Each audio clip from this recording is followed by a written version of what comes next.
नमस्कार दोस्तों, स्वागत है आप सभी का अनअकैडमी पीएससी संकल्प पर। मैं हूं अनूप उपाध्याय, लेकर आया हूं आपके लिए एक न्यूज़ का विश्लेषण।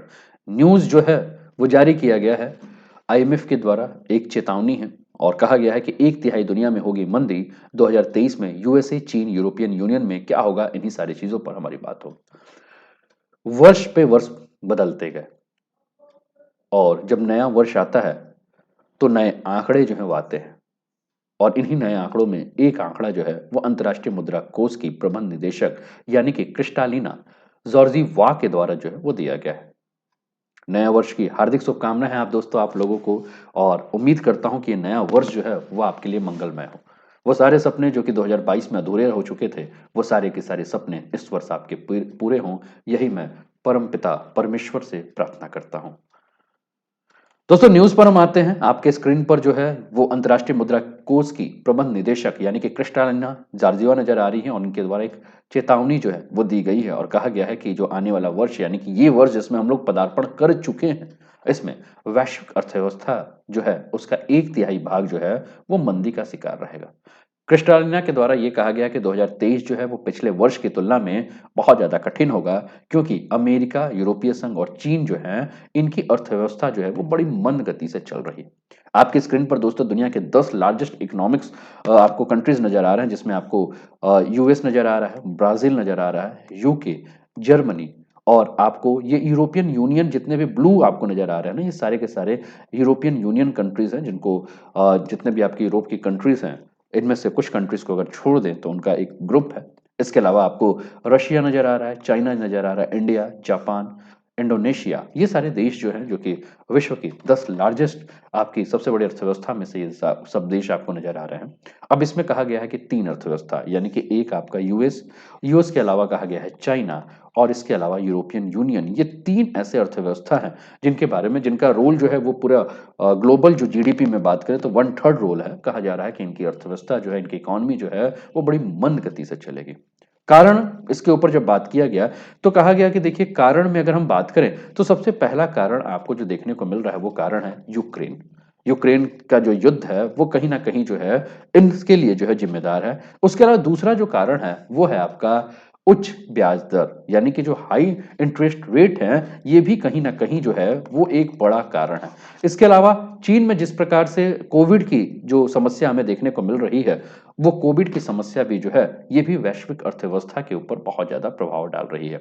एक ब्लूमबर्ग के द्वारा एक आंकड़ा दिख रहा है दोस्तों, आंकड़ा 2020 के जीडीपी को लेकर दिखाया जा रहा है। जब 2020 में जब कोविड आया था तो उस समय हमने देखा था कि चाइना की जो अर्थव्यवस्था जीडीपी है वो -2.4 हो चुकी थी, यूएस की -2.4 हो चुकी थी, जर्मनी की -3.6 हो चुकी थी, ब्राजील की -3.0 हो चुकी थी, इंडोनेशिया की -4.6 हो चुकी थी, रशिया की -4.8, जापान की -2.7 हो चुकी थी। यानी कि पूरे विश्व में हमने देखा था कि किस प्रकार से जो है वो अर्थव्यवस्था चरमरा गई थी। और हम देख रहे हैं कि फिर से कोविड का जो है वो पदार्पण हो चुका है, कोविड फिर से वापस आ रहा है और चिंता में पूरा का पूरा विश्व है कि अगर फिर से इस प्रकार की कंडीशन आई तो क्या होगा। तो जिस प्रकार से यूक्रेन का युद्ध है, बढ़ती कीमतें हैं, बढ़ती कीमतों के द्वारा इंटरेस्ट रेट हाई है ना, हाई रेट्स हैं, हाई प्राइस हैं, इसके अलावा इंटरेस्ट रेट हाई है, इनका सभी का जो असर है वो अर्थव्यवस्था पे हमें देखने को मिल रहा है। अक्टूबर में अगर हम बात करें दोस्तों, तो अक्टूबर में जो है वो आईएमएफ ने 2023 के लिए एक वैश्विक आर्थिक विकास का एक दृष्टिकोण जारी किया गया था, जिसमें उन्होंने कहा था कि देखिए, हमने जो जीडीपी के बारे में जो आकलन किया था, वो आकलन जो है अब उसमें पुनर्विचार करने की आवश्यकता है, क्योंकि अब जो आर्थिक विकास की जो रिपोर्ट थी उसमें कहीं ना कहीं जो है वो कमी करने की यानी कि कटौती करने की आवश्यकता है।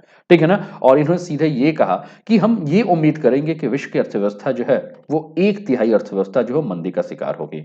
और यहां तक जो देश मंदी की चपेट में नहीं आएंगे, ऐसा नहीं है कि उन देशों के बारे में हम कह सकते हैं कि उनके ऊपर कोई असर नहीं पड़ेगा। ऐसे देशों के ऊपर भी कहा गया है कि जहां मंदी नहीं आएंगी, वहां लगभग वहां के 1 करोड़ लोगों के ऊपर अगर हम बात करें तो वो भी ऐसा महसूस करेंगे कि वो मंदी को जो है वो झेल रहे हैं। चीन की बात करें दोस्तों, तो चीन की अगर हम देखें तो एक सबसे पहले मैं आपको एक रिपोर्ट दिखाना चाहूँगा। इस वीडियो को अगर आप ध्यान से देखें, जो कि रॉयटर्स के द्वारा जो है न्यूज़ भी लिया गया था। चीन के राष्ट्रपति आपको देखने को मिल रहे हैं, जो कि एक प्रेस कॉन्फ्रेंस इन्होंने जारी किया। ये 31 दिसंबर को इन्होंने प्रेस कॉन्फ्रेंस किया, जिसमें इन्होंने बताया कि देखिए, चाइना जो है वो नए फ़ेज़ में जो है वो एंटर कर चुका है और इसके लिए नई कोविड पॉलिसी के बारे में इन्होंने बात की थी। एक आपको ये वीडियो देखने को मिलेगा, इस वीडियो को आप देखिए, है ना? उसके बाद जो है हम लोग इस पर चर्चा करेंगे कि क्या इन्होंने कहा था। ठीक है? तो आपके स्क्रीन पर जो है वो आपको देखने को मिल रहे हैं जो चीन के जो हैं राष्ट्रपति साहब, और चीन के राष्ट्रपति जो है वो सीधे एक ही बात कह रहे हैं कि देखिए, अब हमारी कंडीशन जो है वो चेंज हो चुकी है। इस समय चाइना जो है वो अ, अपने यहाँ जो है वो फेस कर रहा है, और चीन जो है अभी हाल-फिलहाल में हमने देखा कि हमने शून्य जो कोविड की नीति है उसको हमने खत्म कर दिया है। हमें अपने अर्थव्यवस्था को फिर से खोलना जो है शुरू कर दिया गया है। लेकिन इस समय हम क्या देख रहे हैं कि हमारे देश में कोरोना वायरस का संक्रमण जो है वो बहुत तेज़ी से फैल रहा है। इससे कहीं न कहीं जो है हमें दिक्कत महसूस होगा, और 2023 जो है एक कठिन शुरुआत का सामना जो है वो चीन को और चीन की अर्थव्यवस्था को करना पड़ेगा। क्यों? क्योंकि पिछले कुछ समय से हमने जिस प्रकार से चीन को देखा, और चीन का जो समय है वो काफ़ी कठिन है, जिसका प्रभाव जो है वो कहीं न कहीं चीन के विकास के ऊपर अगर हम देखें, तो इसका प्रभाव चीन के विकास पे कहीं न कहीं नकारात्मक होगा। वैश्विक प्रभाव भी जो है ये नकारात्मक देखने को हमें मिलेगा। ऐसा कई सारी चीज़ें कही गई हैं, ठीक है? ये आप देखें, आपके स्क्रीन पर एक कट देखने को मिल रहा होगा, एक कटिंग है न्यूज़ का, जिसमें ये लिखा गया है ऑन सैटरडे, यानी कि ये 31 दिसंबर को ये पूरी बात की गई है। In a first public comment since the change in policy, president Xi Jinping called for more effort and unity as China enter what he called a new phase. उन्होंने कहा कि भैया न्यू फेज है, और हमें जरूरत किस चीज की है? एकता की जरूरत है, यानी कि हमें सभी मिलकर काम करना होगा, और हमें पहले से ज्यादा अधिक एफर्ट लगाने की आवश्यकता होगी। इसके अलावा अगर हम बात करें दोस्तों, तो एक यहाँ भी आपको देखने को मिल रहा होगा कि इन्होंने कहा कि देखिए, आने वाला जो हमारा नेक्स्ट जो कपल ऑफ मंथ है, 2 महीना जो है, इसमें चीन के ऊपर जो है, चाइना के ग्रोथ के ऊपर जो है वो काफी नेगेटिव प्रभाव पड़ेगा, और ये नेगेटिव प्रभाव जो है वो कहीं न कहीं ग्लोबल ग्रोथ के ऊपर भी नेगेटिव प्रभाव देखने को मिलेगा। ठीक है? तो इसके सारे आंकड़े जो हैं वो देखने को मिल रहे होंगे आपको। ये सारे आंकड़े जो हैं वो जारी किए गए हैं आईएमएफ के द्वारा, जो कि आईएमएफ जो है वो चीन की अर्थव्यवस्था को लेकर जो है, चीन की अर्थव्यवस्था के कमजोरी को लेकर जो है वो बात कर रहा है। और 2022 में जो ये आईएमएफ के आंकड़े जारी किए गए हैं अंतिम सप्ताह में, ये कहीं न कहीं जो है वो चीनी अर्थव्यवस्था के बारे में बात कर रहा है कि ये चीनी अर्थव्यवस्था के लिए सही नहीं है। इसके अलावा अगर हम बात करें दोस्तों, तो एक लाइन और भी आपको देखने को मिल रहा होगा कि the official purchasing manager index जो है, जो कि चाइना की फैक्ट्री एक्टिविटी के बारे में बात जो कि आपके इसके बारे में बात करें कि आपका जो ऑफिशियल परचेजिंग मैनेजर इंडेक्स, यानी कि पीएमआई के बारे में हम बात करें, जो कि एक आधिकारिक क्रय प्रबंधक का सूचकांक है, इसने भी जो है वो चीन में जिस प्रकार से फैक्ट्री एक्टिविटीज के अंदर गिरावट हमें देखने को मिल रही है, इसके बारे में भी इन्होंने कहा कि किस प्रकार से हमने पिछले 3 वर्षों से देखा है कि जो चीन की अर्थव्यवस्था सबसे तेज़ दर से जो है वो सिकुड़ गई है, क्योंकि देश में कारखानों में कोरोना वायरस जो संक्रमण फैला है, उसका कहीं न कहीं जो है वो इस पर प्रभाव भी पड़ा है। इसके अलावा अगर हम बात करें, तो और सब भी जो बातें हुई हैं, जैसे कि ये आप देखिए कि परचेजिंग मैनेजर्स इंडेक्स के बारे में बात करें, तो ये जो परचेजिंग मैनेजर जो इंडेक्स है, जो सूचकांक है, वो क्या करता है कि हर महीने में जिस प्रकार से इकोनॉमिक एक्टिविटी में चेंज होते हैं मैन्युफैक्चरिंग सेक्टर्स पे, तो उस हिसाब से जो है वो आंकड़ों को प्रदर्शित करते हैं, और इसके द्वारा जो है वो चीन की अर्थव्यवस्था को लेकर ये बात कही गई है। इसके अलावा अगर हम बात करें दोस्तों, तो आप देखेंगे परचेजिंग मैनेजर इंडेक्स जो है वो किन चीज़ों को जो है वो ध्यान में देती है, तो जैसे कि न्यू ऑर्डर्स कैसे हैं, इन्वेंट्री लेवल्स कैसे हैं, प्रोडक्शन कैसा हो रहा है, सप्लायर डिलीवर्स कैसा हो रहा है, एम्प्लॉयमेंट एनवायरनमेंट्स कैसा है, इन सारे आंकड़ों, यानी कि 5 इंडिकेटर्स हैं, जो कि इन 5 इंडिकेटर्स के आधार पर जो है वो पीएमआई जो है वो आंकड़े जारी करते हैं। इसके अलावा जो चाइना इंडेक्स एकेडमी जो है, इसके बारे में बात करें, जो कि एक सर्वेक्षण करती है, और इस सर्वेक्षण के हिसाब से इन्होंने कहा कि देखिए, पिछले महीनों की अगर हम बात करें, तो 100 शहरों में अगर हम बात करें, तो घर की कीमतों में जो है वो काफ़ी गिरावट आई है, और ये गिरावट जो है, ये आप देखें कि इसके बारे में भी ये बात की गई है। In the same month home prices in 100 city fell for the 6th month in a row, according to the survey by one of the country largest independent property research firms है, ये चाइना इंडेक्स एकेडमी जिसके बारे में बात कर रहा था, ये चीन की जो है वो largest independent property research firms है, जिसके भी आंकड़े आए हैं, ये भी कह रहा है कि किस प्रकार से चीन में हमने देखा कि जो रेट है, जो कि प्राइस है वो भी जो है वो क्या हो रहे हैं आपके कम हो रहे हैं। इसके ऊपर भी जो है वो पूरी की पूरी बातें जो है वो की जा रही हैं। अब हमें ये देखना है कि ये आप देखिए कि ये ग्रोथ प्रोजेक्शंस के बारे में भी बात की गई है और इन सारी चीज़ों पे, लेकिन इसके पहले हम देखें आईएमएफ के बारे में। तो आईएमएफ जो कि पूरा का पूरा आंकड़ा जारी कर रहा है, आईएमएफ के द्वारा जो बातें कही गई हैं, ये एक इंटरनेशनल ऑर्गेनाइजेशन है जो कि ग्लोबल इकोनॉमिक ग्रोथ को प्रमोट करता है और फाइनेंशियल स्टेबिलिटी के बारे में भी बात करता है। इसके अलावा ये इंटरनेशनल ट्रेड और पॉवर्टी को भी कम करने के क्षेत्र में जो है वो इनको एनकरेज करता है ना? इसके अलावा अगर आप अपनी स्क्रीन पर देख रहे होंगे दोस्तों, तो ये आप 1992, 2008 और 2024 के बारे में अगर हम बात करें तो किस प्रकार से विश्व में जो आप देख रहे हैं कि world biggest economy over time किस प्रकार से शिफ्ट हो रही है। जैसे कि आप देखिए 1992 में यूएस जो है वो सबसे बड़ी इकोनॉमी, 2008 में भी, लेकिन देखिए किस प्रकार से एक टारगेट ये किया गया है कि चाइना जो है विश्व की सबसे बड़ी इकोनॉमी बन सकती है और यूएस सेकंड नंबर पे। वहीं अगर आप बात करेंगे दोस्तों, तो आप 1992 में अगर इंडिया की इकोनॉमी को देखेंगे, तो आप नंबरिंग अगर मैं कर रहा हूं तो इस नंबरिंग के हिसाब से आप देख लीजिए, इसको आप समझ सकते हैं कि 1992 में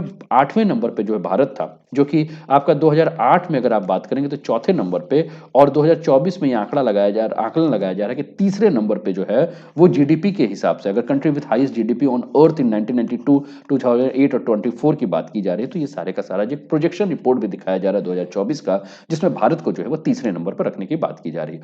इसके अलावा अगर हम बात करें दोस्तों, तो आईएमएफ के बारे में बात करें तो 1944 में जो है स्टैब्लिश हुई थी, जिसमें 190 जो है मेंबर्स कंट्रीज हैं और 150 जो है नेशनलिस्ट अमंग स्टाफ के रूप में है, 24 एग्जीक्यूटिव डायरेक्टर रिप्रेजेंटेटिव हैं 190 कंट्रीज से। ये सारे के सारे आंकड़े जो हैं वो आपके आईएमएफ के बारे में जो हैं वो दिए गए हैं। ठीक है, तो ये रहा। इसके अलावा ये प्रोजेक्शन ग्रोथ जो है आईएमएफ के द्वारा जो जारी किया गया था, जिसमें 2021, 22 और 23 का, तो ग्लोबल इकोनॉमी में अगर आप देखिए तो 5.9 से घटकर किस प्रकार से 3.8 आ चुका है। एडवांस इकोनॉमी भी आप देख रहे हैं कि 2021, 22 और 23 में भी आपको जो है वो गिरावट देखने को मिल रही है। Emerging market and developing economics में भी आप देख रहे हैं कि किस प्रकार से ये गिरावट आपको देखने को मिल रही है, जो कि आपका वर्ल्ड इकोनॉमिक ऑर्गेनाइजेशन और साथ में आईएमएफ के द्वारा ये आंकड़े जो है वो जारी किए गए हैं। इसके अलावा अगर आप देख रहे हैं दोस्तों, तो ये एक आंकड़े और भी आपको देखने को मिल रहे हैं, जिसमें कि आपको gloomy outlook IMF forecast for India remains robust के बारे में। तो 2022 और 2023 में आप देख रहे हैं कि ये आंकड़े जो है इसमें आपको दिखाया जा रहा है कि भारत के ग्रोथ के बारे में भी बात की गई है। ठीक है ना? तो ये अलग अलग जो है, जैसे आईएमएफ जारी कर रहा है, world bank, ADB, RBI, SBI, OECD के द्वारा भी इंडिया के ग्रोथ फोरकास्ट को लेकर भी बात की जा रही है, जिसमें कहा जा रहा है कि फाइनेंशियल ईयर 2023 में भारत का ग्रोथ रेट जो है वो पहले की तुलना में कम होगा। जैसे आईएमएफ ने 7.4 की जगह पे 6.8, वर्ल्ड बैंक आप देखिए 7.5 से भी घटा के 6.5 पे डाल रहा है, एडीबी भी 7.5 से, मतलब आप देख रहे होंगे अगर कि सबके कंपेयर में जो है वो आपको क्या दिख रहा है। ये सोर्स जो है आईएमएफ की रिपोर्ट है, जिसको इंडिया को भी अगर हम ध्यान देखें तो इंडिया पे भी बात की जा रही है कि इसका प्रभाव हमें देखने को मिलेगा, है ना? तो ये रहा दोस्तों आज का टॉपिक। उम्मीद करता हूं कि आपको पसंद आया होगा। लेकिन इसके अलावा एक बात और भी है दोस्तों, अगर आप अनअकैडमी पर जुड़ना चाहते हैं और आप जानते हैं कि अनअकैडमी जो है इंडिया का लार्जेस्ट लर्निंग प्लेटफॉर्म है, तो यहां अगर आप रिजॉल्व 2023 एक अनअकैडमी का प्रोग्राम चल रहा है दोस्तों, एक ऑफर है, 23% आपको ऑफ मिलेगा। आप अनअकैडमी के किसी भी कोर्स को सब्सक्राइब कर रहे हैं और सब्सक्रिप्शन के लिए अनूप 10 कोड का प्रयोग कर रहे हैं, तो आपको आपके फी में जो है वो 23% का जो है वो आपको ऑफ देखने को मिलेगा। इसका लाभ उठाइए।